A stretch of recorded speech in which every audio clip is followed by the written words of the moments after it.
राजा हो आज बढ़ गइल पीरा पिया सच कहतानी।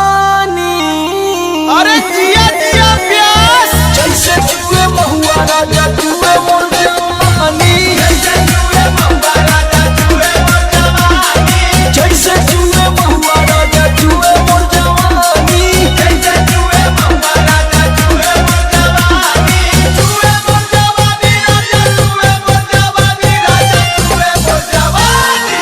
होई रे गरमिया छोड़ाई देला पानी, हाय रे गरमिया छोड़ाई देला पानी, जैसे जुए महुआ राजा जुए मोर जवानी। जैसे जुए महुआ राजा जुए मोर जवानी। रौरा के तनिको फरके ना पड़ेला।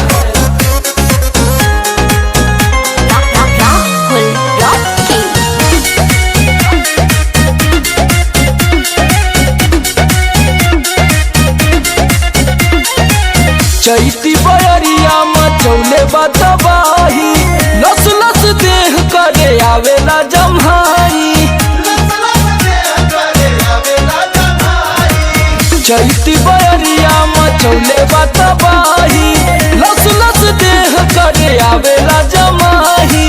कैसे बताई कैसे जाके दुख अपन राजा हम बखानी, और कैसे जाके दुख अपन राजा हो बखानी।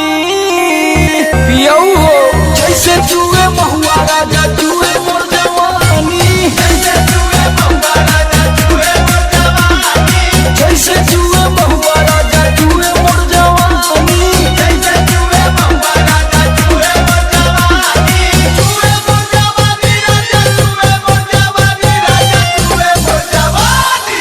हाय रे गरमिया छोड़ाई देला पानी, हाय रे गरमिया छोड़ाई देला पानी, जैसे जुए महुआ राजा जुए मोर जवानी।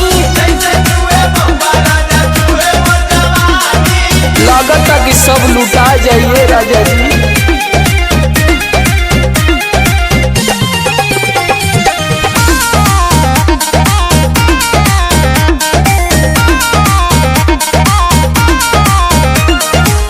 बहरा में राजा करता ड्यूटी, सगरो बिगड़ जाता हमरो नु ब्यूटी।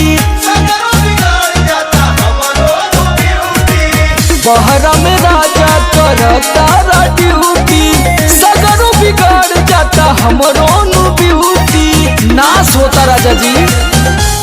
और सुनील समार का बताई परेशानी, और सुनील समार का बताई परेशानी। रउआ बुझाते नहीं खे जैसे जुए महुआ राजा जुए मोर जवानी, जैसे जुए महुआ राजा जुए मोर जवानी, जैसे जुए महुआ राजा जुए मोर जवानी। जैसे जुए महुआ राजा जुए मोर जवानी, जुए मोर जवानी राजा जुए मोर जवानी, राजा जुए मोर जवानी।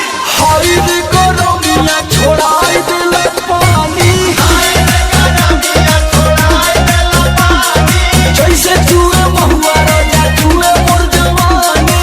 जैसे जुए महुआ राजा जुए मोर जवानी। हेलो फ्रेंड, एजेंसी डांस में आप सभी का स्वागत है। फ्रेंड आप सब कैसे हैं? उम्मीद करता हूँ सब बहुत ही अच्छे रहिए, स्वस्थ रहिए, मस्त रहिए, अपने काम में व्यस्त रहिए। फ्रेंड मैंने बहुत ही अच्छे सॉन्ग की वीडियो बनाया, आप सब जाके मेरा लॉन्ग वीडियो देखिए और बहुत सारा प्यार दीजिए, दुलार दीजिए। फ्रेंड एक लाइक सब्सक्राइब कमेंट कर दीजिए, देखना ना भूलिएगा। बहुत ही प्यारा सॉन्ग बनाया है। और फ्रेंड कमेंट ज़रूर कर दीजिए कैसा है कैसा नहीं, बहुत ही अच्छा लगेगा। और मेरी वीडियो को जाकर सर्च करके देखिए एजेंसी डांस पे। अपना ख्याल रखिए, बाय बाय, फिर मिलते हैं किसी नेक्स्ट वीडियो में। लव यू, जय हिंद, जय भारत।